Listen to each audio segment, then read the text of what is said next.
millonario es empujado violentamente desde un edificio de 10 pisos, pero una niña pobre de 7 años corre para ayudarlo. Sin embargo, era demasiado débil para soportar su peso. Lo que sucede después es increíble. La tormenta que se gestaba sobre la Ciudad de México era un pálido reflejo de la furia que hervía en el pecho de Arturo Montenegro. Desde lo alto de su penthouse en Santa Fe, el mundo parecía un tablero de ajedrez a sus pies, un dominio que él había moldeado con mano de hierro y una desconfianza que era su armadura y su maldición. El aire dentro de la oficina, denso con el aroma a cuero italiano y poder, estaba cargado de una electricidad que precedía al relámpago. Al otro lado de la mesa de caoba pulida, Ricardo Vargas, el hombre a quien un día llamó hermano y que ahora era solo un obstáculo, temblaba con una rabia mal contenida. Sus hombros, normalmente relajados, estaban tensos, y sus ojos, que alguna vez compartieron sueños, ahora chispeaban con la desesperación de un animal acorralado.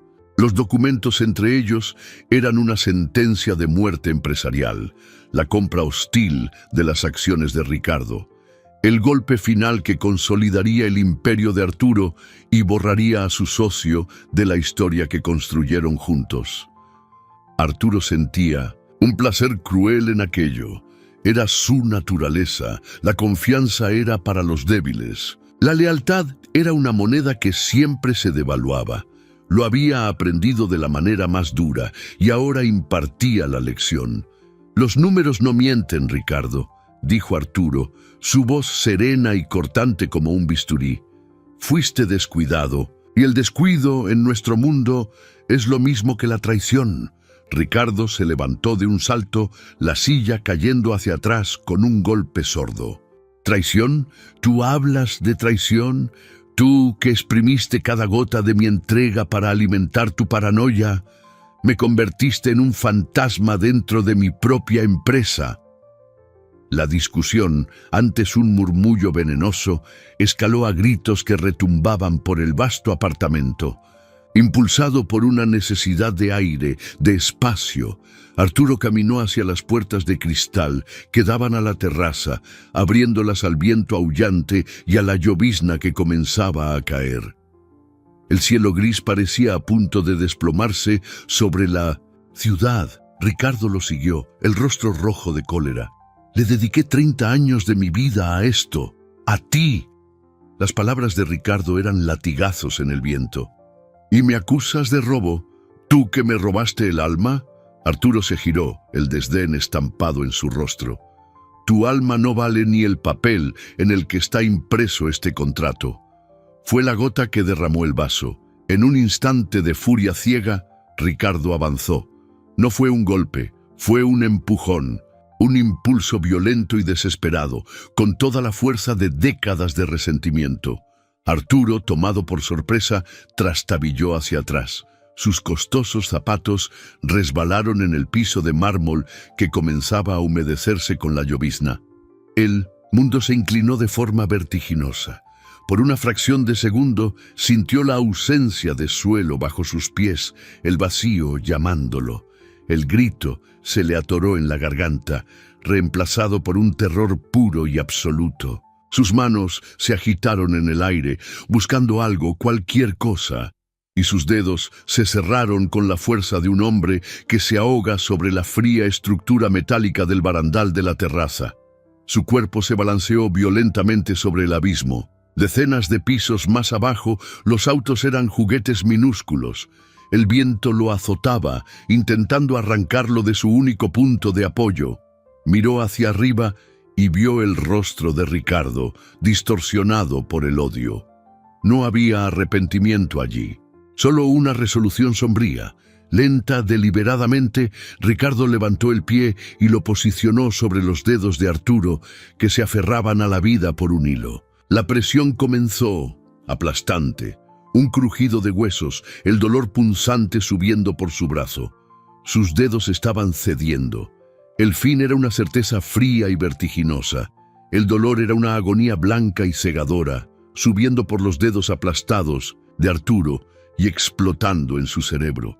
Cada segundo suspendido parecía una eternidad, el rugido del viento en sus oídos, ahogando el sonido de sus propios huesos partiéndose bajo el zapato de Ricardo. El odio en el rostro de su ex socio era la última imagen que se llevaría de este mundo.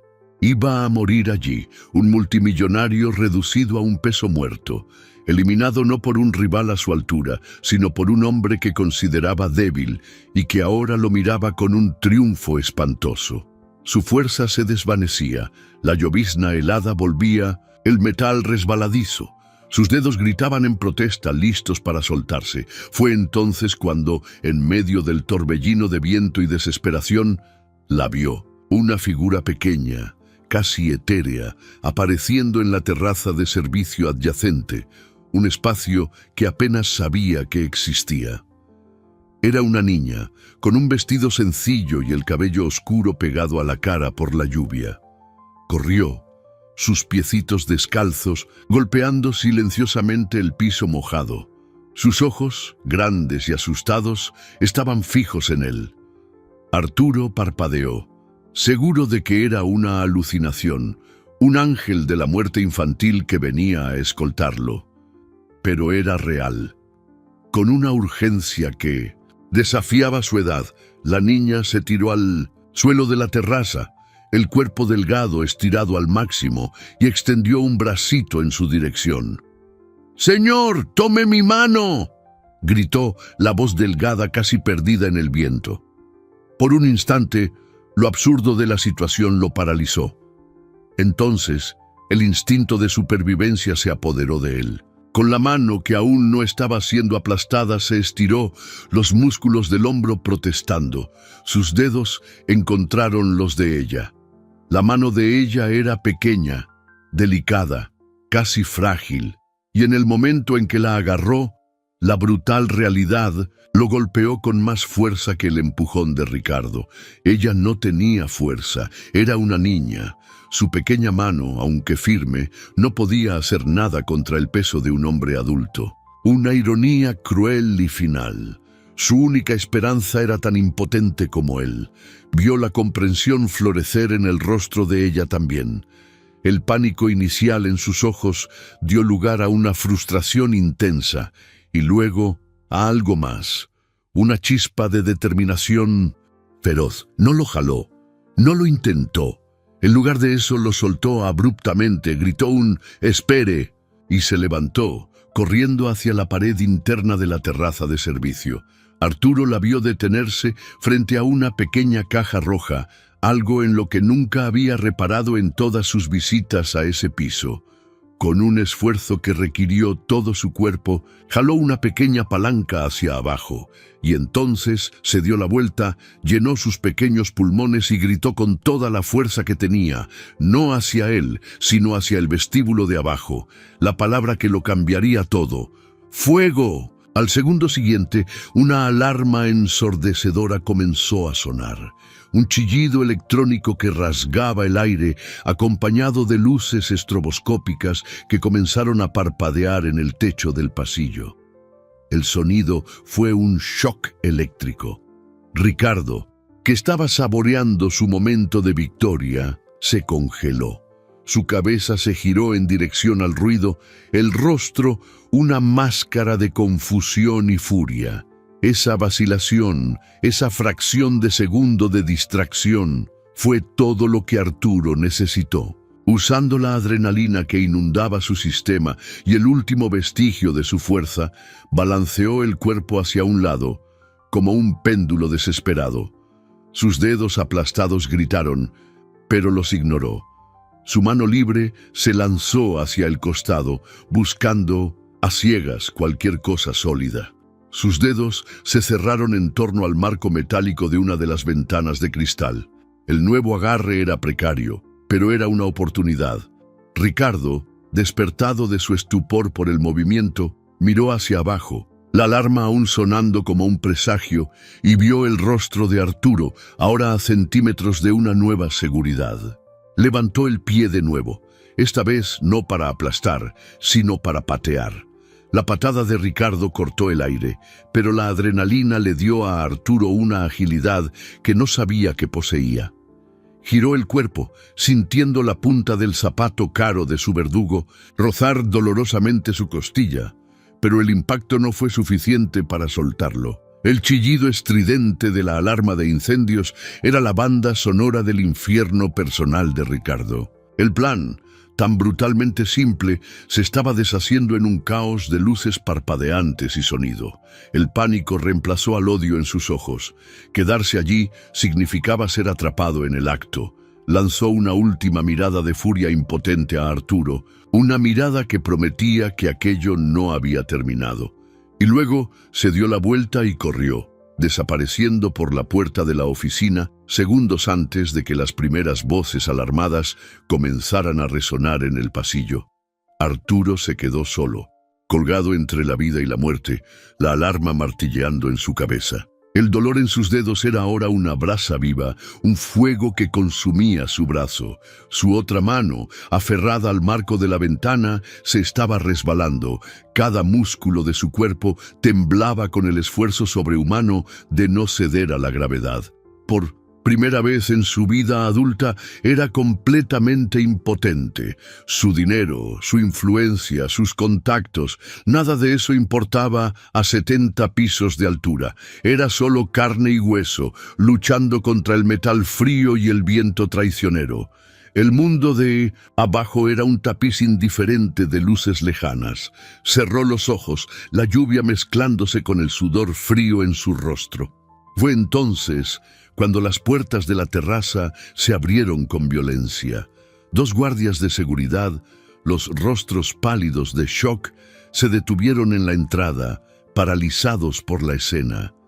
Sus miradas fueron de Arturo al espacio vacío a su lado, y la comprensión de lo que casi había sucedido los dejó mudos. Detrás de ellos, una mujer apareció corriendo. Era la empleada de limpieza, la madre de la niña. Su nombre era... No lo sabía.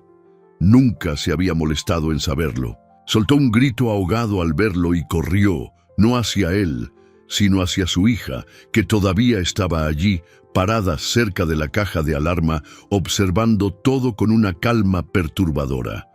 La mujer agarró a la niña, envolviéndola en sus brazos, como si quisiera protegerla del mundo entero. La mirada de la madre hacia Arturo era una mezcla de terror y acusación. ¿Qué tenía que ver el mundo de él con su hija?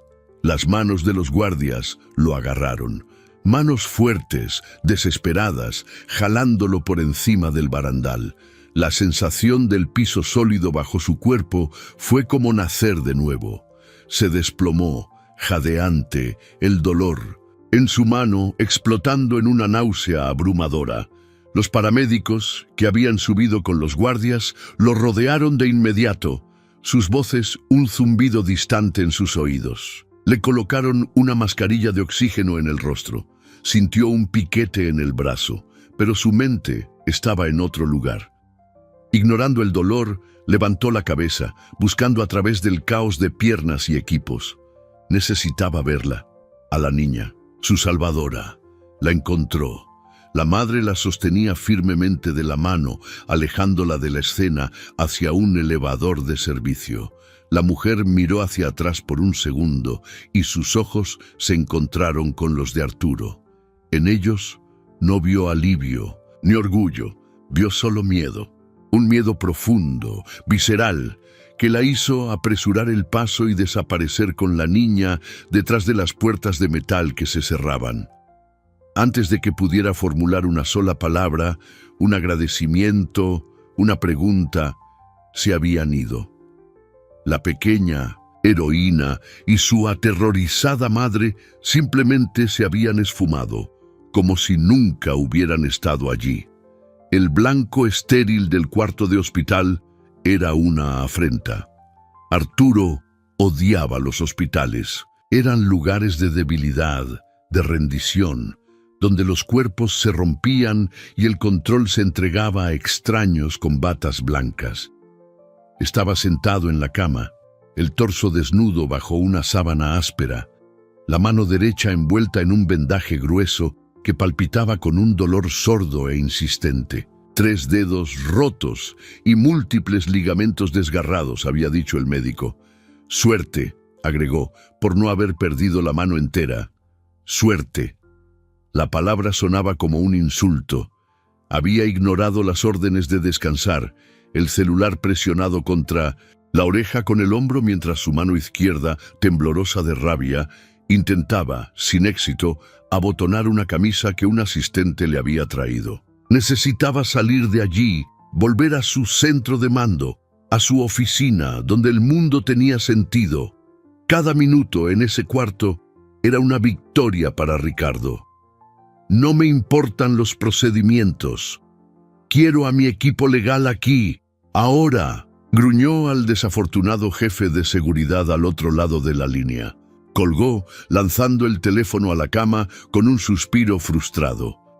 La imagen de la niña no salía de su cabeza. Ese rostro pequeño y serio, la decisión en sus ojos. Y después, el miedo en los ojos de la madre. ¿Por qué huyeron? Lo salvaron. Deberían ser celebradas, recompensadas. En lugar de eso, desaparecieron como humo. 1 hora después, su equipo legal llegó. Elena, la abogada principal, una mujer de mediana edad con una mirada tan afilada como su mente, y Marcos, su brazo derecho. No entraron con la deferencia habitual. Sus rostros estaban sombríos, la gravedad en sus posturas era un mal presagio. «Arturo, gracias a Dios que estás bien», comenzó Elena, pero no había alivio en su voz. Había urgencia. Ricardo desapareció. Su jet privado despegó hacia las Islas Caimán 40 minutos después del incidente. Arturo sintió un hielo recorrer su espina dorsal. «Encuéntrenlo. Usen todos los recursos. Lo quiero extraditado y pudriéndose en una celda». Elena intercambió una mirada rápida con Marcos. «Arturo, el problema es más grande de lo que pensábamos. No se trata solo de la agresión. Pasamos las últimas horas rastreando los servidores. Creemos que la alarma de incendios lo interrumpió. En medio del golpe final, Arturo la miró sin entender. ¿Golpe? No solo estaba intentando eliminarte físicamente», dijo Elena, su voz baja y firme. «Te estaba eliminando financieramente.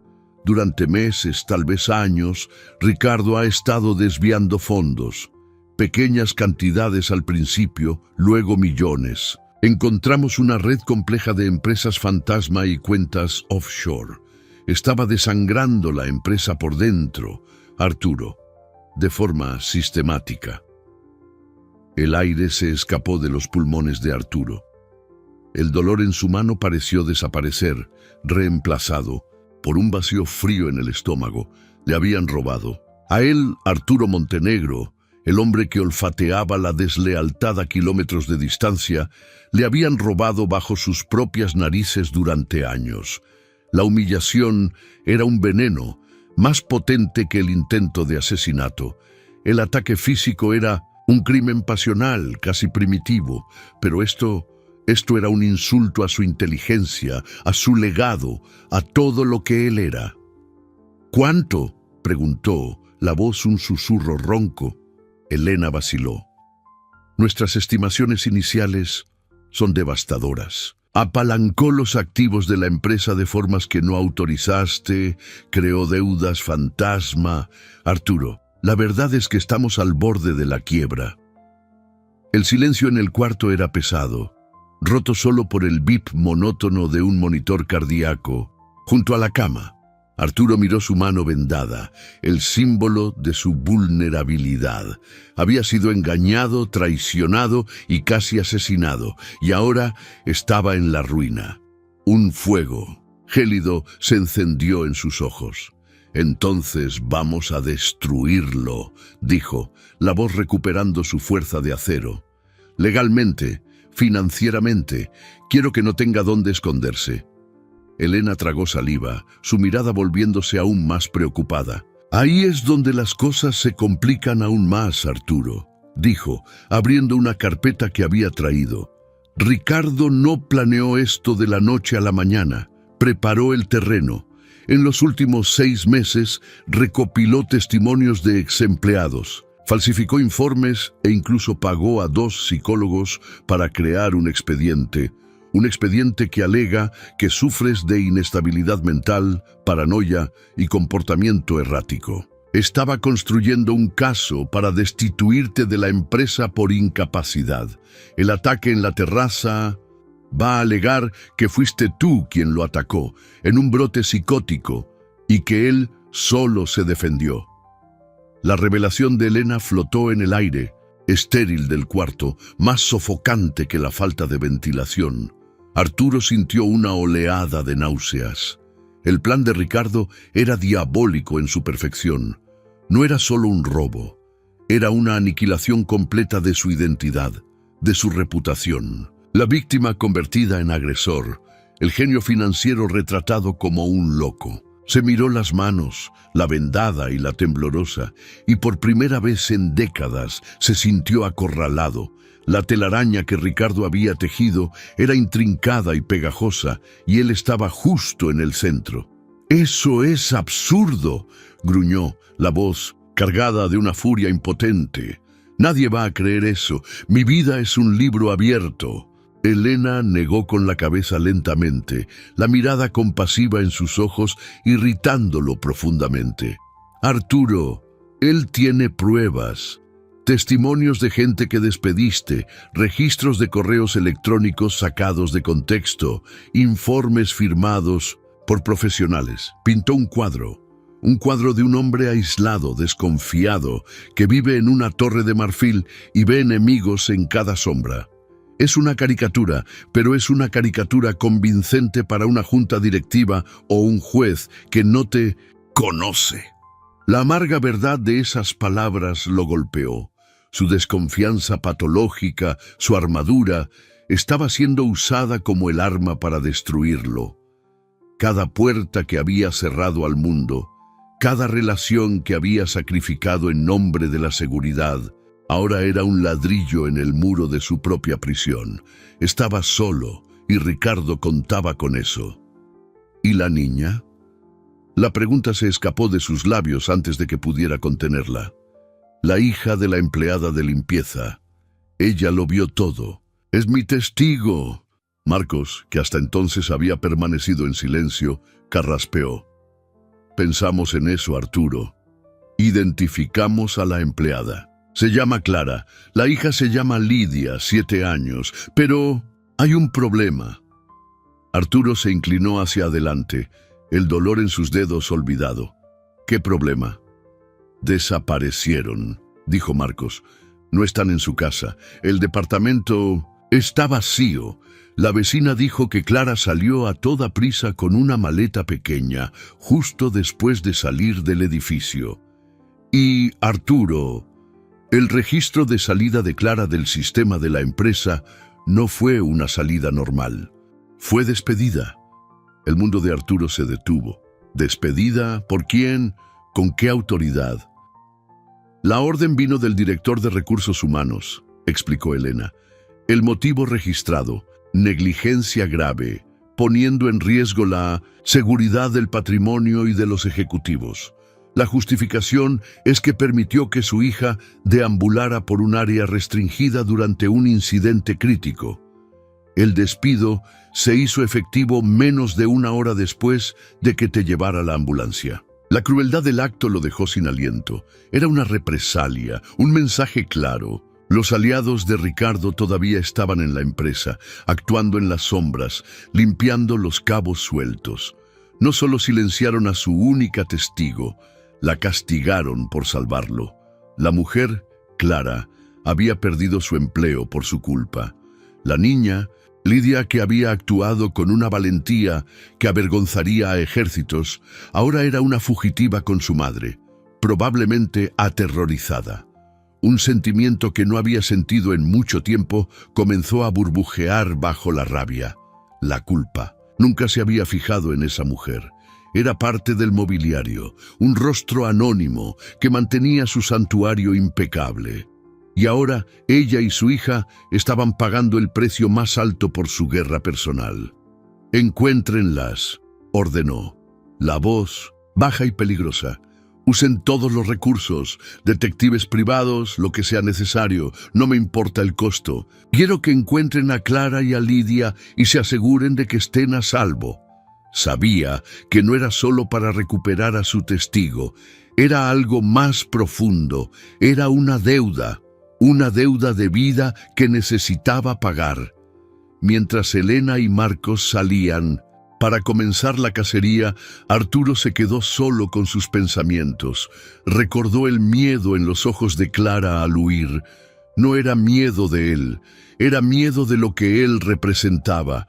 Poder, peligro, un mundo violento que había invadido sus vidas. Y ahora se daba cuenta con un terror creciente. Ese miedo estaba justificado.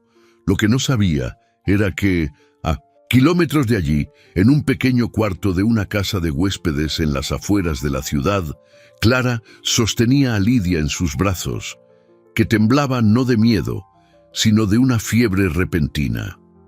Y sobre una cómoda gastada, un sobre de papel manila, sin remitente, contenía una única hoja de papel, con un mensaje impreso en letras de computadora. Olviden lo que vieron, por su propio bien. Las delgadas paredes del cuarto de la casa de huéspedes parecían encogerse con cada hora que pasaba. El olor a humedad y desinfectante barato se pegaba en la garganta de Clara. Afuera, la ciudad pulsaba con una vida de la que ella ya no formaba parte. Aquí adentro, el único sonido era la respiración agitada de Lidia, un silbido débil que le partía el corazón a Clara con cada inhalación. La fiebre de la niña subía y bajaba en oleadas, dejándola pálida y letárgica. La nota anónima estaba doblada en su bolsillo, quemando como una brasa. Olvidar. ¿Cómo podría olvidar el terror en el rostro del señor Montenegro, la furia en el rostro del otro hombre, el sonido de la alarma, la mirada de puro pánico en Lidia cuando se dio cuenta de que no podría jalar a ese hombre enorme? Sabía, con la intuición de una madre, que el despido no había sido una coincidencia, había sido un castigo. La nota, una sentencia. Sabían dónde encontrarla, y eso significaba que no estaban seguras en ninguna parte. Mientras tanto, en el mundo de Arturo, la primera semana después del incidente fue un descenso a un infierno burocrático y paranoico. Confinado en su penthouse, ahora vigilado por un nuevo equipo de seguridad, era un león enjaulado. La noticia de su supuesto colapso mental se había filtrado a la prensa financiera, sembrada con la precisión de un cirujano. Las acciones de Montenegro Corp se desplomaron. Los miembros de la junta directiva, antes serviles, ahora lo miraban con desconfianza. Veía la sombra de Ricardo en cada correo no respondido, en cada reunión pospuesta. Sus días eran un borrón de videoconferencias con abogados y contadores, cada conversación revelando una nueva capa de la traición de Ricardo. Era como pelar una cebolla podrida. La humillación financiera era casi peor que la física. Él, el rey Midas, el hombre que convertía todo en oro, ahora veía su imperio desmoronarse bajo el peso de deudas fraudulentas y contratos saboteados. En medio de esa tormenta, lo único que lo mantenía enfocado era la búsqueda de Clara y Lidia. Los detectives que contrató eran los mejores, pero se topaban con un muro de silencio. Clara parecía haber sido tragada por la ciudad, usando solo efectivo, evitando cámaras, moviéndose como un fantasma. Era la búsqueda de una aguja en un pajar, y con cada día que pasaba, la desesperación de Arturo aumentaba. Las necesitaba, no solo como testigos, sino como una prueba de que en ese día terrible algo bueno había sucedido. Eran su única ancla en un mar de traición. Fue en una noche de jueves, mientras revisaba informes de seguridad con su nuevo jefe de guardaespaldas, un exmilitar llamado Jonás, que algo le inquietó. El informe mencionaba 2 fallas inexplicables en los frenos de su auto blindado en los últimos 3 meses, ambas atribuidas a desgaste mecánico, y un incidente 6 meses atrás en un viaje al extranjero, donde había pasado 2 días con una intoxicación alimentaria violenta después de una cena con potenciales inversionistas. Inversionistas presentados por Ricardo. «Jonás», dijo Arturo, la voz baja, «quiero que investigues estos incidentes. Olvida lo que dicen los informes. Contrata peritos independientes. Quiero saber si el desgaste fue natural y quiero la lista de todos los que estuvieron en esa cena». Jonás, un hombre de pocas palabras, solo asintió. Pero la mirada en sus ojos mostraba que había entendido la implicación. El empujón en la terraza no había sido un acto impulsivo. Había sido el plan C. La paranoia que Ricardo había usado para difamarlo era, en realidad, una intuición de supervivencia que había fallado en sonar la alarma. Lo habían estado cazando durante meses. La percepción lo dejó helado. No era solo un hombre, era un plan, y él no había visto nada. Fue entonces que su teléfono personal sonó. Número privado. Vaciló, luego contestó. Una voz distorsionada, alterada electrónicamente, habló. ¿Buscando a alguien, Montenegro? La sangre de Arturo se heló. ¿Quién habla? Un amigo que sabe dónde están la madre y la hija. Un amigo que cree que deberían quedarse calladas y que tú deberías aceptar tu jubilación forzada. Por los viejos tiempos. Antes de que Arturo pudiera responder, la línea quedó muerta. Se quedó inmóvil, el teléfono en la mano, el corazón latiendo descontroladamente. No solo estaban amenazando a Clara, la estaban usando como carnada, usándola en su contra. Y, en ese momento, en un cuarto de hotel barato al otro lado de la ciudad, Lidia, en un breve instante de lucidez entre las oleadas de fiebre, le susurró a su madre. «Mamá, el hombre malo, el amigo del señor. Montenegro, lo vi antes, muchas veces. Hablaba con el señor Víctor, el señor de sistemas. Le dio un sobre. Y a la muchacha de la limpieza del otro piso». Clara la miró. La fiebre tal vez la hacía delirar, pero Lidia señaló con un dedito tembloroso hacia la televisión, donde un noticiero financiero mostraba una foto de Ricardo. Él no, mamá, el otro, el que siempre sonreía, pero sus ojos no. El detective privado de Arturo llamó 2 días después. «Señor Montenegro, tenemos una pista, no sobre Clara, sino sobre un patrón muy extraño de despidos y transferencias en su empresa, todos ligados a un hombre, Víctor, su jefe de TI. Y parece tener una relación muy cercana con una de las gerentes de limpieza. Una que reemplazó a la empleada regular de su piso varias veces en los últimos meses». La información del detective fue como un rayo de luz en un túnel oscuro.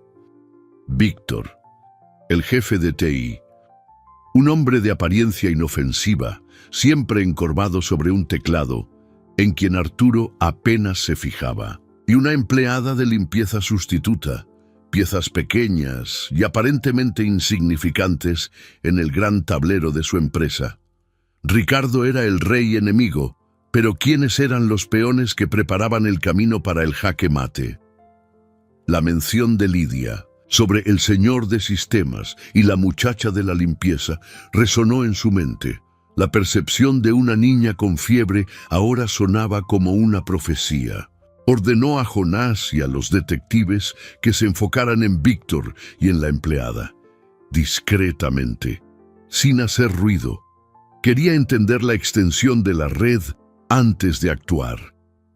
Mientras la investigación paralela corría en las sombras, la batalla legal se intensificaba. Los abogados de Ricardo, usando el expediente falsificado, presentaron una petición de emergencia para remover a Arturo del control de la empresa, alegando su peligrosa inestabilidad. Se fijó una audiencia. la carrera y la reputación de Arturo serían juzgadas con base en mentiras hábilmente construidas.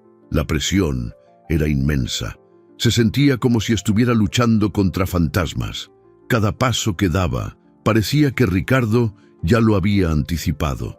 Fue durante una noche de insomnio, revisando pilas de documentos en su oficina, que encontró algo. Una carpeta vieja, del fondo de un archivo que no se había abierto en años.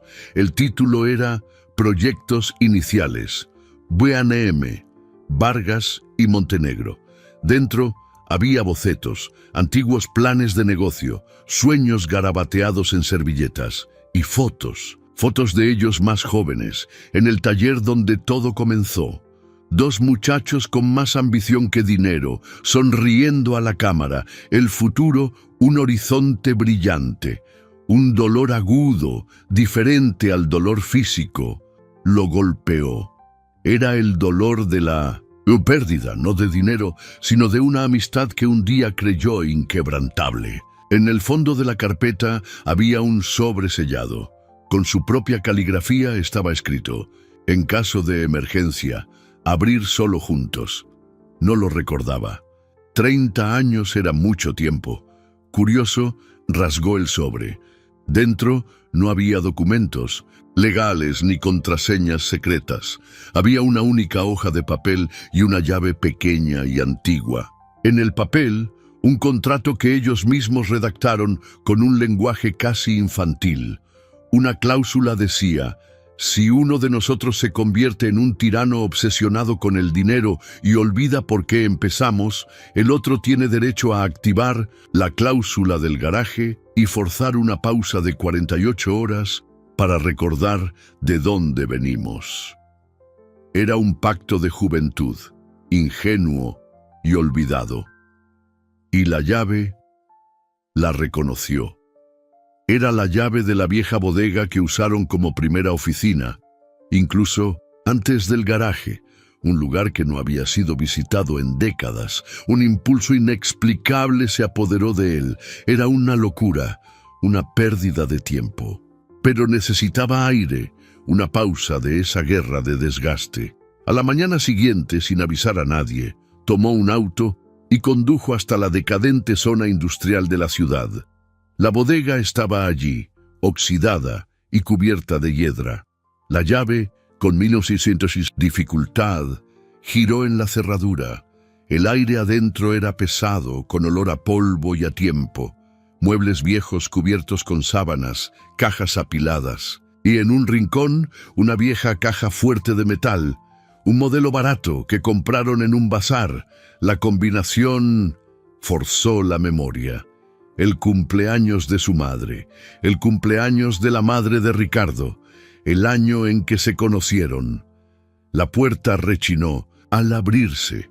Dentro había más fotos, un trofeo de un premio local que ganaron, y al fondo una pequeña grabadora de casetes. Apretó play. La voz que salió era la de un Ricardo joven, riendo, y su propia voz, llena de una esperanza que apenas reconocía. Y luego, algo más, una grabación que nunca supo que existía. Era una conversación entre Ricardo y su padre, años atrás. La voz del padre de Ricardo era dura. Eres muy blando, hijo. Ese Arturo te va a devorar. Si no aprendes a ser un tiburón, vas a terminar como carnada. A veces, para proteger lo que es tuyo, tienes que estar dispuesto a quemarlo todo. Y la respuesta de Ricardo, temblorosa y joven: pero somos socios, papá, amigos. La amistad no paga las cuentas, respondió el viejo Vargas. Recuérdalo. Arturo apagó la grabadora, el corazón apesadumbrado. La semilla de la traición había sido plantada mucho tiempo atrás. Estaba a punto de irse cuando su pie pateó una caja de metal suelta debajo de una mesa. La abrió y lo que vio lo cambió todo. No eran documentos de la empresa, eran registros de pagos hechos por Ricardo a lo largo de años, a una empresa fantasma en las Bahamas. Pero los beneficiarios no eran el mismo. Eran nombres que Arturo no reconocía. Nombres de ejecutivos de empresas competidoras que habían quebrado misteriosamente. Y en un papel aparte, un plan detallado, un plan para adquirir una gran empresa farmacéutica, la empresa que su padre había fundado y que él había perdido en la bancarrota años antes de conocer a Ricardo. El nombre del inversionista principal detrás del plan de Ricardo era un conglomerado extranjero conocido por adquisiciones hostiles, y el director de ese conglomerado era el mismo hombre que había cenado con él la noche en que fue envenenado. El aire polvoriento de la bodega pareció solidificarse, volviéndose pesado y difícil de respirar. Arturo sintió que el suelo desaparecía bajo sus pies por segunda vez en pocas semanas. Aquello no era un simple caso de desvío de dinero o una venganza personal de un socio resentido.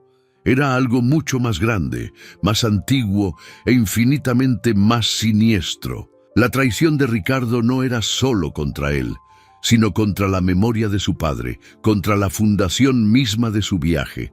La empresa farmacéutica que su padre había construido con sudor y sacrificio y que él había visto desmoronarse en 1900.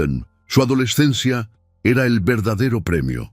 Su propia empresa, Montenegro Corp, era solo el medio para un fin, el motor financiero para financiar esa adquisición.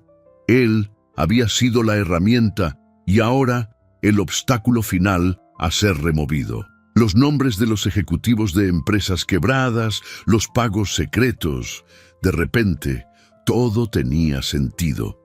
Ricardo no solo estaba robando, estaba participando en un esquema de sabotaje industrial a gran escala, orquestado por ese conglomerado extranjero.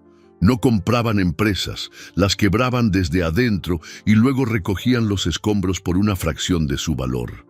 Y él, Arturo, había sido el financiador involuntario de toda la operación. La paranoia de Ricardo, el miedo a ser devorado, era una proyección. Se había convertido en el tiburón que su padre le aconsejó ser. Se sentó en una caja vieja, el zumbido en sus oídos más fuerte que el silencio de la bodega. El ataque, en la terraza, los informes falsificados, la campaña de difamación, todo encajaba en una estrategia fría y calculadora para tomar el control total de los recursos de Montenegro Corp y dar el golpe final en la adquisición de la farmacéutica. Su eliminación era una necesidad operativa. Cerró la caja de metal, el corazón latiendo con fuerza contra sus costillas. Ahora tenía la prueba, no solo de la traición de Ricardo, sino de una conspiración internacional. Pero, ¿cómo usarla? La audiencia sobre su cordura se acercaba. Presentar estas evidencias de repente podría parecer otro delirio paranoico de un hombre desesperado. Necesitaba más.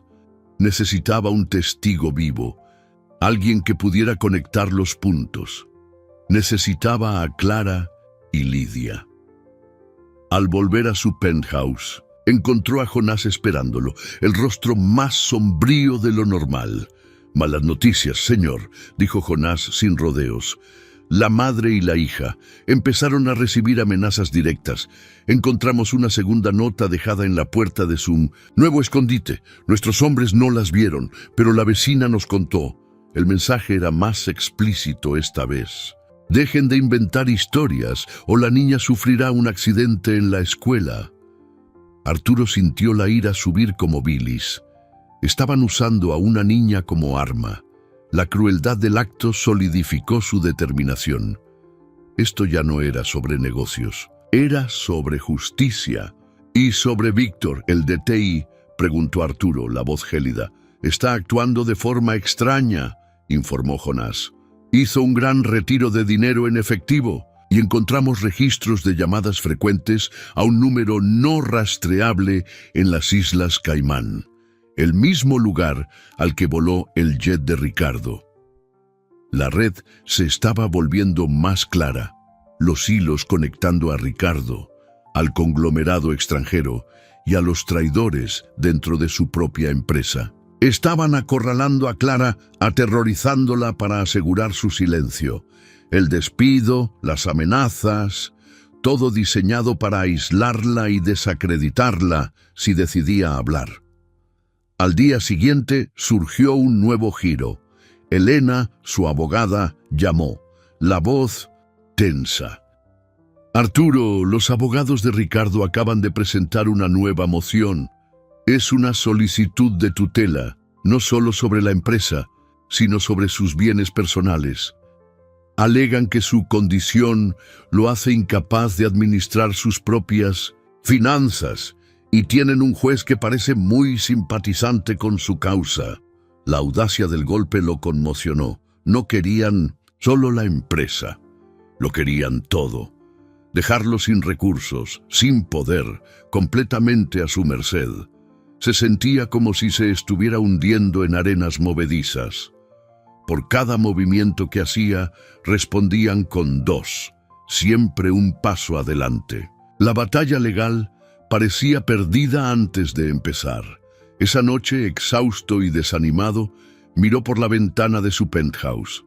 La ciudad brillaba abajo, indiferente. Se sintió más solo que nunca. Fue entonces que su celular personal, el que usaba para asuntos no comerciales, vibró. Un mensaje de un número desconocido. No había texto, solo una imagen.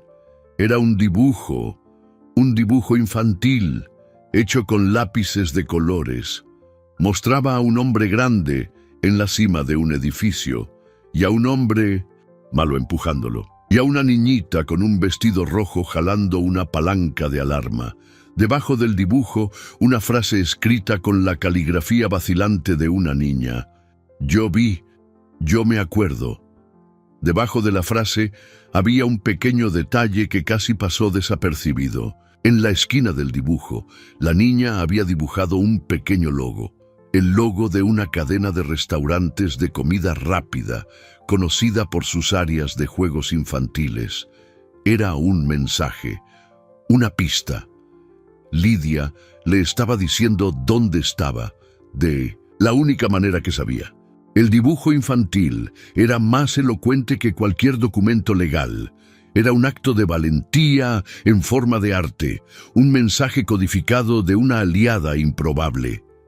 El logo del restaurante, un sol sonriente con un gorro de chef, estaba grabado en la mente de Arturo. Era una cadena popular, con docenas de sucursales por toda la ciudad y los suburbios. La pista era un comienzo, pero el pajar aún era inmenso. Inmediatamente envió la imagen a Jonás y a su equipo.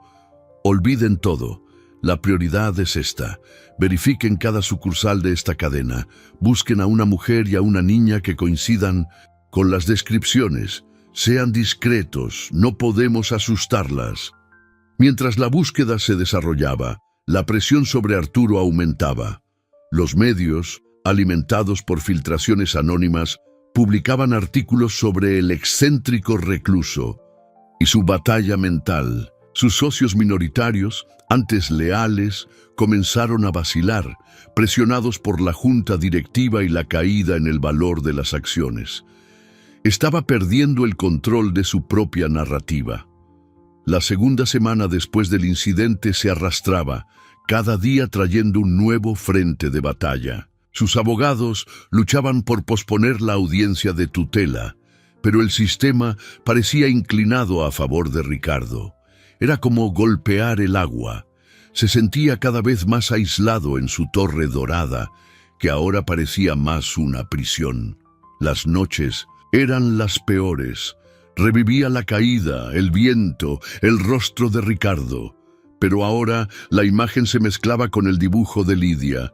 Su valentía lo avergonzaba. Una niña de 7 años estaba arriesgando todo para decir la verdad, mientras que él, con todos sus recursos, estaba siendo sistemáticamente desmantelado. Una noche, mientras miraba fijamente el dibujo en su celular, algo más llamó su atención. Además del logo, había otro pequeño detalle en la esquina opuesta. Un pequeño autobús azul, dibujado con cuidado, y al lado del autobús, el número 47. Era otra pista, una ruta de autobús, un cruce de información, un restaurante de esa cadena en una ruta de autobús con el número 47. La búsqueda ahora tenía un enfoque mucho más nítido. En menos de una hora, Jonás llamó. Encontramos. Hay una única sucursal que encaja. Está en un barrio popular en el oriente de la ciudad. La ruta 47 para justo enfrente. Mis hombres van en camino. ¿Qué debo hacer? El instinto de Arturo le gritó que fuera personalmente, pero sabía que su presencia crearía un espectáculo y podría ponerlas en más peligro. No se acerquen, solo observen, confirmen si son ellas. Asegúrense de que estén a salvo, a distancia. No quiero que se den cuenta de que están siendo vigiladas. Lo último que necesitamos es que también huyan de nosotros. Horas después llegó la confirmación. Era un video granulado, filmado con un celular desde lejos. Mostraba a Clara y Lidia sentadas en una mesa cerca de la ventana del restaurante.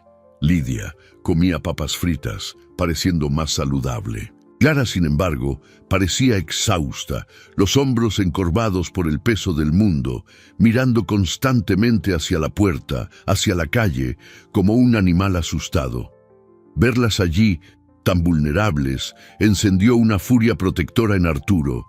Necesitaba llegar a ellas, pero ¿cómo? Un acercamiento directo las asustaría. Enviar a un abogado parecería una citación. Fue entonces que tuvo una idea. No enviaría a un hombre de traje y corbata. Enviaría a alguien que hablara el mismo idioma que Clara, alguien que entendiera el miedo y la precariedad. Pensó en Elena, su abogada, pero ella era parte de su mundo. Entonces recordó a una antigua empleada, una señora llamada Doña Inés, que había sido encargada de la cafetería en la empresa durante 40 años y se había jubilado el año anterior. Conocía a Clara.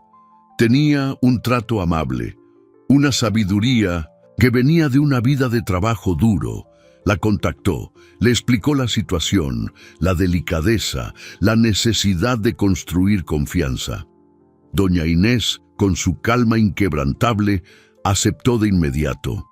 Al día siguiente, una señora de cabello blanco y sonrisa amable entró en el restaurante. No fue directamente a la mesa de Clara. Pidió un café, se sentó cerca y después de unos minutos, accidentalmente, tiró su bolso. Cuando Clara se agachó para ayudar, sus miradas se encontraron. «Clara, mija, ¿eres tú? ¿Qué haces por aquí?» El alivio en el rostro de Clara al ver una cara familiar y amigable fue instantáneo. Conversaron.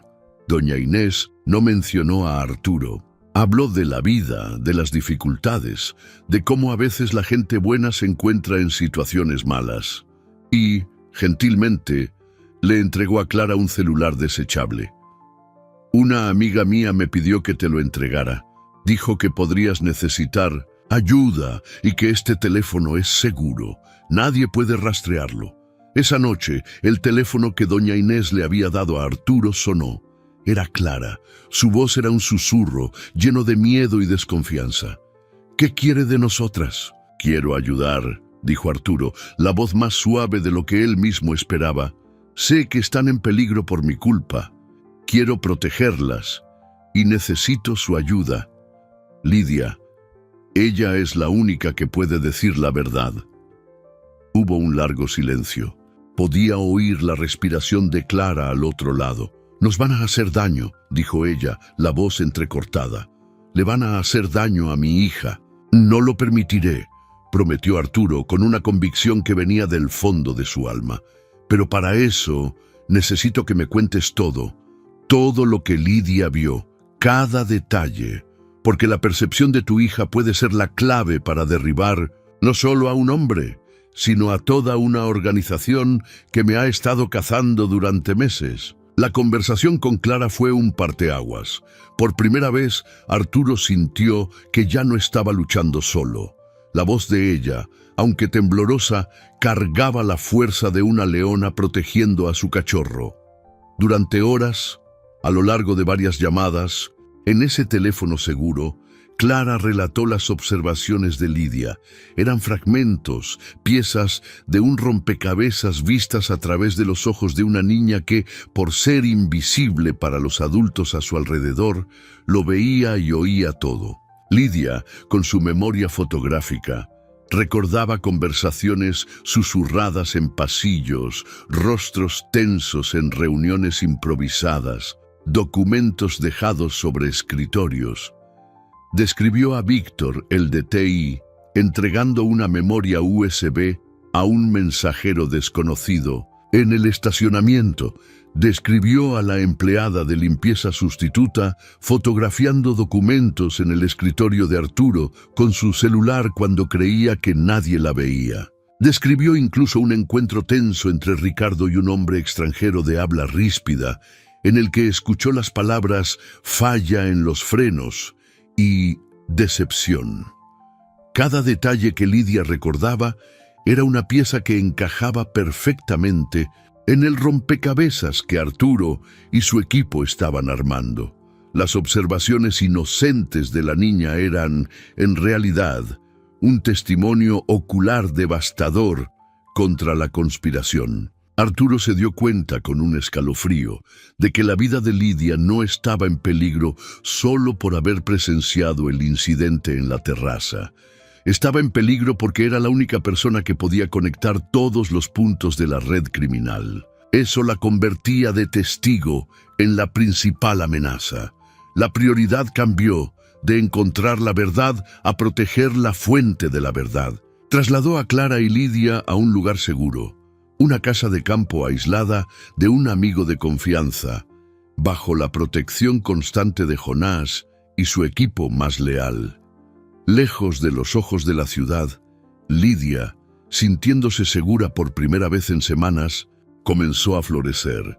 Dibujaba incansablemente, ya no escenas de terror, sino los rostros y eventos que recordaba. Sus dibujos se convirtieron en un diario visual de la conspiración. Mientras tanto, la batalla legal llegaba a un punto crítico. La audiencia de tutela fue programada y el juez asignado, un hombre conocido por su rigidez y por sus conexiones en políticas, parecía impasible ante los argumentos de los abogados de Arturo. La estrategia de Ricardo estaba funcionando a la perfección. El sistema judicial, que debería ser un pilar de justicia, estaba siendo manipulado. Elena, en una reunión de emergencia, trajo la noticia devastadora. Arturo, es peor de lo que pensábamos. El juez, encontramos evidencia de grandes depósitos en su cuenta desde un fondo de inversión ligado al mismo conglomerado extranjero. La policía, el comandante a cargo de tu caso, fue súbitamente transferido y reemplazado por alguien que archivó la investigación sobre el intento de asesinato, clasificándola como pleito entre socios sin evidencias concluyentes. No solo están manipulando el sistema, lo compraron. La esperanza de una resolución a través de los canales oficiales se desvaneció. Estaban completamente rodeados. La ley, la policía, los medios, todo estaba siendo usado en su contra. Arturo sintió el peso del mundo sobre sus hombros. Tenía la verdad, tenía las pruebas, tenía a la testigo, pero ¿de qué servía si el árbitro del juego estaba del lado del enemigo?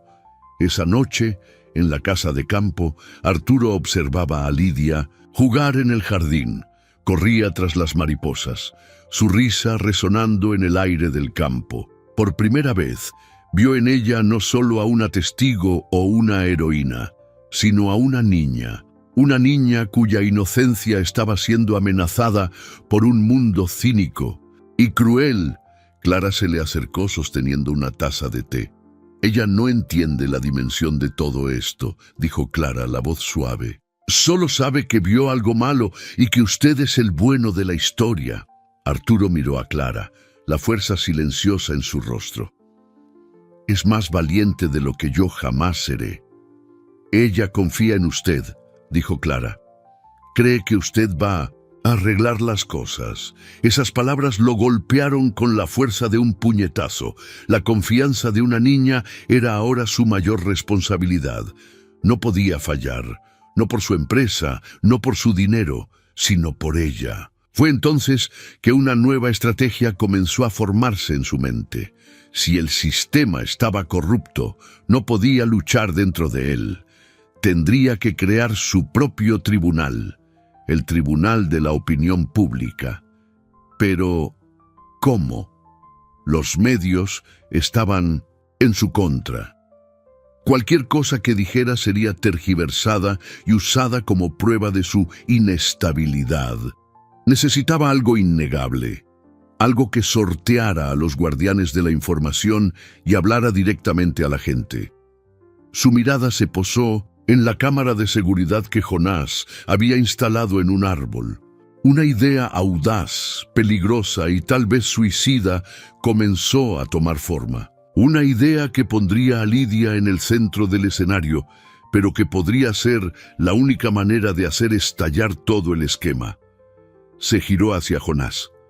Quiero que prepares una transmisión en vivo, desde aquí, sin filtros, sin edición. Y quiero que la envíes a todos los periodistas, blogueros e influencers digitales del país, 30 segundos antes de que empecemos. Jonás lo miró impactado. Señor, eso es increíblemente arriesgado. Pueden rastrearnos. ¿Y poner a la niña frente a una cámara? Es nuestra única oportunidad, interrumpió Arturo. Ellos controlan las reglas del juego. Entonces vamos a voltear el tablero.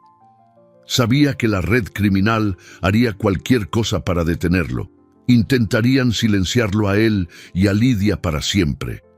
El enfrentamiento final no sería en un tribunal, sino allí, en ese jardín aislado, y estaba a punto de comenzar. El plan era audaz, rayando en la locura.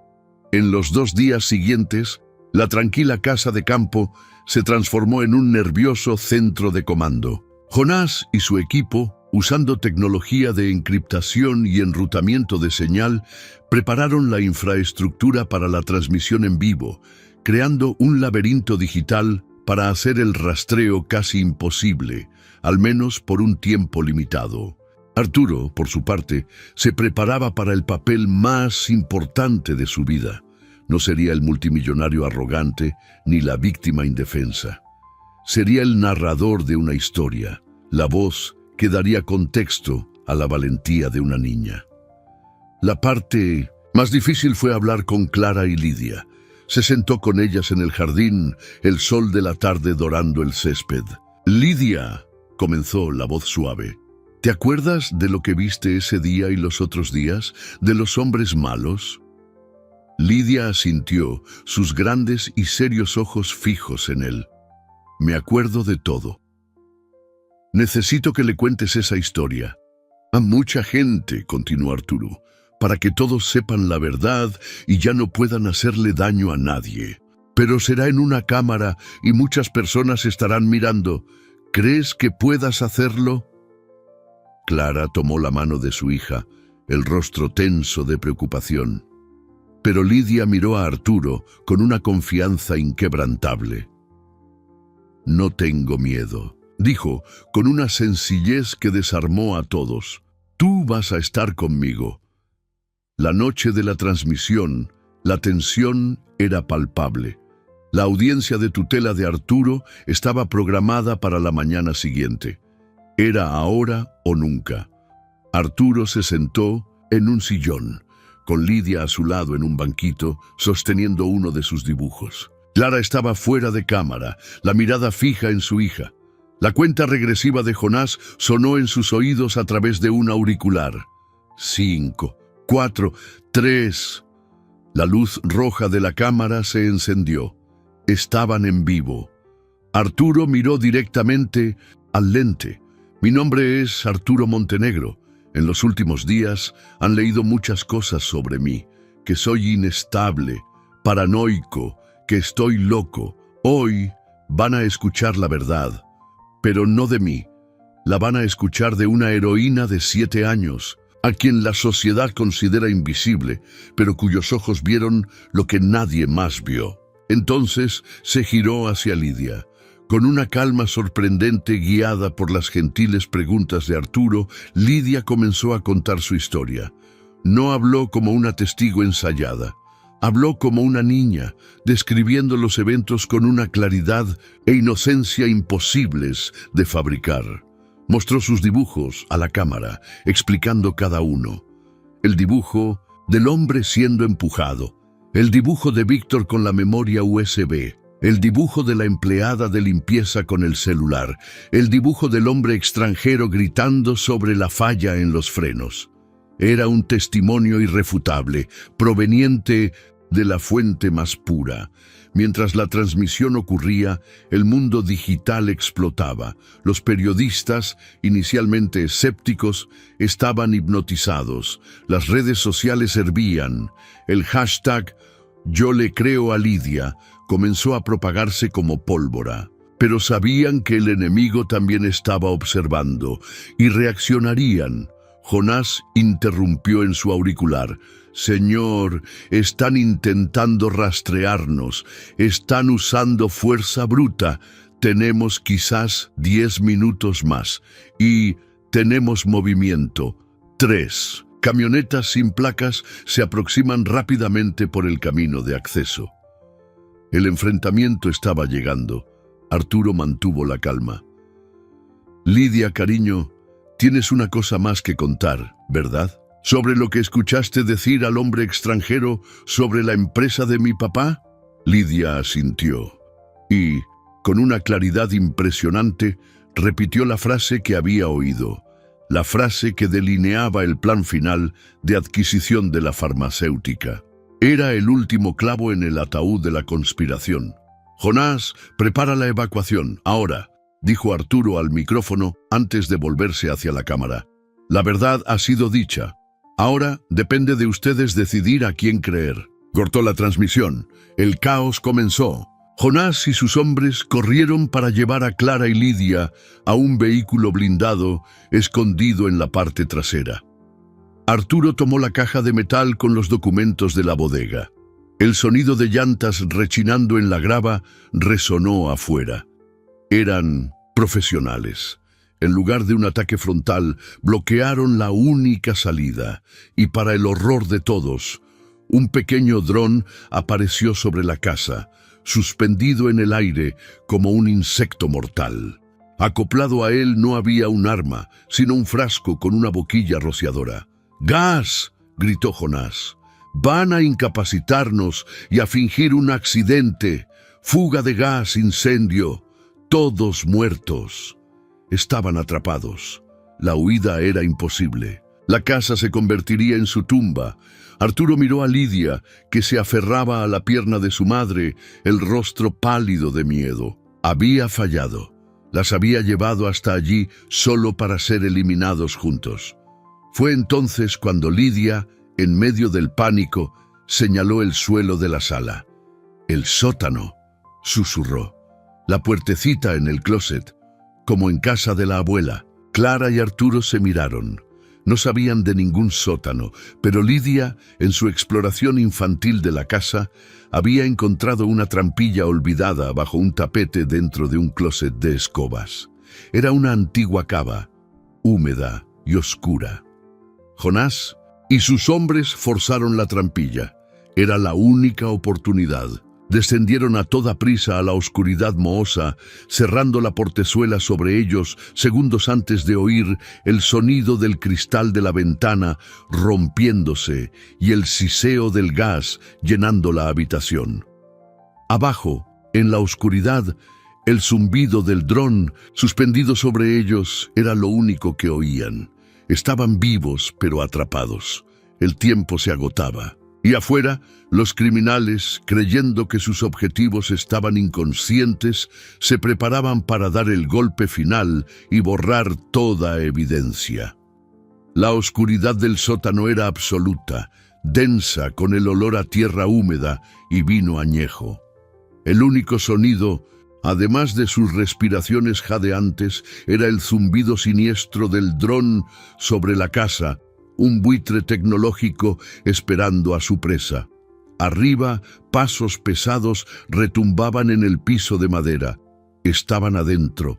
Lidia temblaba en los brazos de Clara, no de frío, sino del miedo que finalmente la había alcanzado. Arturo sintió una oleada de furia protectora. No iban a terminar allí. «Jonás, situación», susurró. «Estamos atrapados, señor. Están en el piso de arriba, probablemente esperando que el gas haga efecto antes de iniciar el incendio. El sótano tiene una pequeña ventana de ventilación cerca del techo, pero está enrejada y es muy pequeña para pasar», respondió Jonás, su voz un murmullo controlado. La esperanza que el descubrimiento del sótano les había dado se desvanecía rápidamente. Era solo un aplazamiento de lo inevitable. Arturo se pasó la mano por el cabello, su mente buscando a toda velocidad una salida, una falla en el plan de los enemigos, la transmisión. Habían expuesto la verdad, pero eso solo había acelerado el intento de eliminación. Miró la caja de metal que sostenía, las pruebas físicas que corroboraban la historia de Lidia. ¿De qué servían si se iban a convertir en cenizas junto con ellos? Fue Lidia quien rompió el silencio. «El teléfono», susurró, señalando el bolsillo de Arturo. «El teléfono de la señora Buena. Doña Inés, el celular desechable». Arturo lo sacó. Tenía una sola barra de señal, débil e intermitente. Una llamada de voz era imposible, pero quizás un mensaje de texto, un último mensaje desesperado. ¿A quién? La policía estaba comprometida. Sus abogados no podían hacer nada. Entonces recordó un nombre, un periodista de investigación de un pequeño blog independiente, conocido por su tenacidad y por despreciar a los grandes conglomerados de medios. Arturo lo había contactado una vez, años atrás, para filtrar información sobre un competidor. El hombre era un lobo solitario, pero era honesto. Con los dedos temblorosos, Arturo tecleó un mensaje: transmisión real, atrapados. Casa de campo aislada, nos van a quemar, rastrea origen del live, ayuda. Y adjuntó una única foto, la foto de los documentos que probaban la conexión de Ricardo con el conglomerado extranjero. Pulsó enviar. El mensaje se quedó allí, en la pantalla, con el icono de envío girando. La señal era demasiado débil, el mensaje no se enviaría. Arriba, un sonido de líquido derramándose. Gasolina. El olor comenzó a filtrarse por las rendijas del piso. El tiempo se había acabado. Arturo cerró los ojos, acercando a Clara y a Lidia. Había fallado. Fue entonces cuando Jonás, que estaba cerca de la pequeña ventana de ventilación, dijo: «Señor, el dron ha descendido. Está suspendido justo frente a la reja». El zumbido era más fuerte ahora, casi ensordecedor. ¿Por qué harían eso? ¿Era un último acto de tortura psicológica? Arturo se acercó a la ventana. A través de los barrotes podía ver la noche, los árboles y la máquina voladora con su luz roja parpadeando. Y entonces vio algo más. El dron no era un modelo militar, era un modelo comercial, modificado. Un tipo que usaba una red Wi-Fi local para comunicarse con el operador. El corazón de Arturo dio un vuelco. «Jonás, tu laptop, ¿tienes algún programa de hackeo de redes?» Jonás lo miró, la comprensión surgiendo en sus ojos. «Tengo herramientas básicas. Podría funcionar». Era una posibilidad en 1.000.000. Mientras Jonás abría la laptop, con la batería peligrosamente baja, el olor a gasolina se intensificó. Podían oír a los hombres afuera, sus voces ahogadas preparándose para prender el fuego. La pantalla de envío del mensaje en el celular de Arturo todavía giraba. «Fracaso». Jonás tecleaba furiosamente. El aire en el sótano se estaba enrareciendo. Entré. Estoy en la red del dron. Es una conexión débil y sin encriptar. Aficionados, exclamó en un susurro triunfante. ¿Qué hago? La mente de Arturo trabajó febrilmente. El dron tiene una cámara. Transmite lo que está viendo. ¿Y dónde está el operador? A unos 100 metros, cerca de la carretera.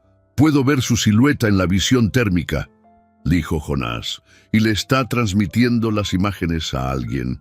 Puedo ver la dirección IP de destino. Es un servidor en las Islas Caimán. Ricardo estaba mirando en vivo la eliminación de sus testigos. Una sonrisa fría se formó en el rostro de Arturo. Perfecto. Jonás, toma la transmisión de la cámara del dron, la imagen del operador y la IP de destino, y envíalo todo a mi celular. En segundos, el celular de Arturo vibró con la recepción de un archivo, lo adjuntó a su desesperado mensaje de texto, y entonces tuvo una idea final. Jonás, el dron tiene un comando de regresar a la base, ¿no es así? Sí, señor. Actívalo, ahora. Afuera, el operador del dron, un matón anónimo, vio con horror cómo su máquina dejaba de responder a sus comandos, se daba la vuelta y volaba a toda velocidad hacia él. Soltó los controles y corrió, pero era demasiado tarde. El dron, todavía con un poco de gas en su depósito, se estrelló contra un árbol cerca de él, soltando chispas, y la gasolina que los otros matones habían derramado alrededor de la casa, junto con un bidón extra que estaba cerca de la carretera, creó un rastro volátil. La chispa fue suficiente. Una pequeña llama surgió y corrió por el rastro de gasolina como una mecha directa hacia la casa. Pero, al mismo tiempo, en el sótano, el celular de Arturo emitió un pitido. El mensaje, impulsado por el breve momento en que el dron se acercó a la casa antes de regresar, finalmente encontró suficiente señal. Enviado. La explosión de fuego que envolvió la casa no fue como los criminales la planearon. En lugar de un incendio controlado, el bidón de gasolina extra causó una deflagración que sorprendió a todos, creando un infierno de llamas y humo. Y a lo lejos, el sonido de sirenas comenzó a perforar la noche. El periodista, al recibir el mensaje y la prueba en video, no llamó a la policía corrupta, llamó al cuerpo de bomberos y a todas las redacciones de la competencia en la ciudad. El juego había dado un vuelco espectacular. El rugido del fuego arriba era un monstruo, hambriento, devorando la casa que por un breve momento había sido un santuario. El calor se infiltraba por las tablas del piso y el humo comenzaba a filtrarse hacia el sótano, volviendo el aire cada vez más irrespirable. Las sirenas, antes un sonido lejano de esperanza, ahora eran una carrera contra el tiempo. Jonás usó la culata de su arma para golpear la reja de la ventana de ventilación, pero el metal antiguo, aunque oxidado, se resistía tercamente. Cada segundo parecía una eternidad. Arturo sostenía a Lidia, que tosía sobre su hombro, su carita cubierta de hollín. Miraba a Clara, cuya expresión de terror era un espejo de la suya. Haber sobrevivido a los asesinos solo para perecer en el fuego sería la más cruel de las ironías. Fue entonces cuando oyeron un sonido diferente, al crepitar de las llamas. Un sonido de metal partiéndose. Uno de los hombres de Jonás, un gigante silencioso llamado Benito, había logrado, con fuerza bruta, arrancar la reja de la pared. Una bocanada de aire fresco, aunque cargado de humo, invadió el sótano. Era una abertura pequeña, pero era una salida. Uno por uno, se escurrieron por la ventana, cayendo a la tierra afuera, a pocos metros de las llamas que lamían el cielo, nocturno. La escena que los recibió era surrealista. Camiones de bomberos y patrullas de la Policía Federal, no la policía local corrompida, rodeaban la propiedad. El periodista, un hombre delgado y de aspecto agitado, estaba allí, gritando por su teléfono, coordinando una tormenta mediática. Los matones de Ricardo, Tomados por sorpresa por la llegada de las autoridades y el incendio descontrolado, fueron rápidamente sometidos y arrestados. La transmisión en vivo de Arturo y Lidia, seguida por el mensaje con las pruebas irrefutables y la filmación del dron, había creado una avalancha que ni el dinero del conglomerado pudo detener. La opinión pública explotó. La historia ya no era sobre la cordura de un multimillonario, era sobre una conspiración internacional y la valentía de una niña. La audiencia de tutela de Arturo, que debía tener lugar esa mañana, fue cancelada. En su lugar se emitieron órdenes de arresto para Ricardo Vargas, para Víctor, el jefe de TI, para la empleada de limpieza sustituta, para los ejecutivos del conglomerado extranjero. La telaraña, expuesta a la luz, comenzó a desintegrarse. En las semanas siguientes, el mundo de Arturo cambió de un campo de batalla a una sala de juntas. Con las pruebas que él y Lidia proporcionaron, la recuperación de su empresa fue rápida y brutal. Los miembros de la junta directiva que habían vacilado ahora se apresuraban a demostrar su lealtad. Los activos congelados de Ricardo y del conglomerado se utilizaron para reparar los daños financieros. Montenegro Corp, herida pero no derrotada, comenzó a resurgir. Pero para Arturo, la victoria en los negocios parecía vacía. El verdadero trabajo se estaba llevando a cabo lejos de los rascacielos.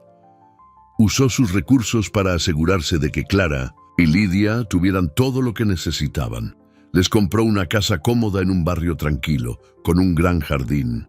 Contrató a los mejores tutores para Lidia, que demostró ser una alumna brillante, su curiosidad e inteligencia finalmente nutridas en un ambiente seguro.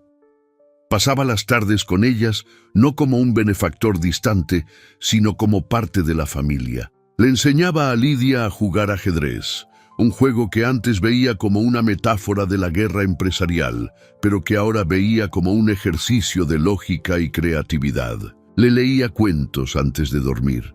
Tenía pláticas tranquilas con Clara en el porche, aprendiendo sobre su vida, sus sueños, su resiliencia.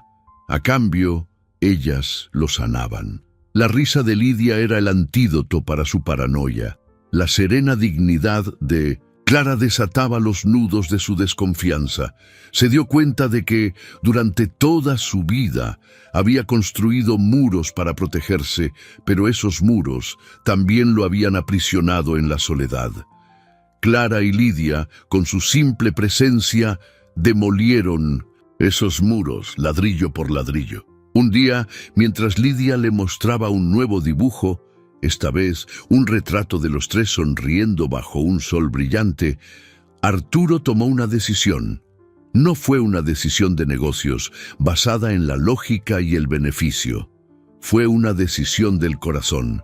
Buscó a sus abogados e inició un proceso. No un proceso para recuperar más dinero o castigar a más enemigos, sino un proceso de adopción. Quería que Lidia fuera su hija, legal y oficialmente. Quería que Clara fuera su compañera, su familia. Cuando les hizo la propuesta en una tarde lluviosa, no en la cima de un edificio, sino en la acogedora cocina de su nueva casa, no hubo vacilación. Las lágrimas en los ojos de Clara no eran de miedo, sino de alegría. Y el abrazo de Lidia fue la firma del contrato más importante de su vida. La justicia siguió su curso. Ricardo fue capturado en un país sin tratado de extradición, pero vivió el resto de su vida como un fugitivo, mirando siempre por encima del hombro. La paranoia que había proyectado en Arturo, ahora su propia y constante compañera. El conglomerado fue objeto de investigaciones internacionales y sufrió sanciones severas. Su reputación hecha trizas. La verdad, impulsada por la voz de una niña, había prevalecido. Pero para Arturo, la verdadera resolución no estaba en los tribunales ni en los titulares. estaba en el sonido de la risa de Lidia, resonando en el jardín, en la plática tranquila con Clara al final del día, en el sentido de pertenencia que nunca supo que estaba buscando. Había recuperado su imperio, pero había descubierto que su mayor riqueza no estaba en sus bóvedas, sino en la sala de su casa. 6 meses después de aquella tarde tempestuosa que casi le costó todo, Arturo Montenegro estaba de pie en la misma terraza. Pero el espacio estaba irreconocible. El mármol frío y las austeras estructuras metálicas que antes gritaban poder y aislamiento habían sido reemplazados. Ahora era un jardín colgante, un oasis de vida y color flotando sobre la jungla de asfalto de la Ciudad de México. Jardineras de madera repletas de lavanda, romero y pequeñas margaritas perfumaban el aire. Una enredadera de jazmín comenzaba a escalar un enrejado, sus flores blancas como promesas. En el centro, donde antes había una intimidante mesa de reuniones, ahora había un columpio de madera y una pequeña mesa con sillas cómodas bajo la sombra de una gran sombrilla.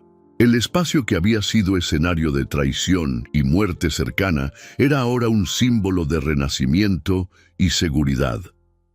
El viento que antes lo azotaba, ahora soplaba suavemente, trayendo consigo el sonido más preciado del mundo, la risa de Lidia. Estaba sentada en el suelo, sobre un tapete suave, rodeada de libros y lápices de colores, explicándole con seriedad a un oso de peluche las complejidades de la fotosíntesis, un tema que la había fascinado con su nuevo tutor. Clara se acercó a Arturo, entregándole una taza de café. Ya no llevaba el uniforme de limpieza, sino un vestido sencillo y elegante que realzaba su serena belleza.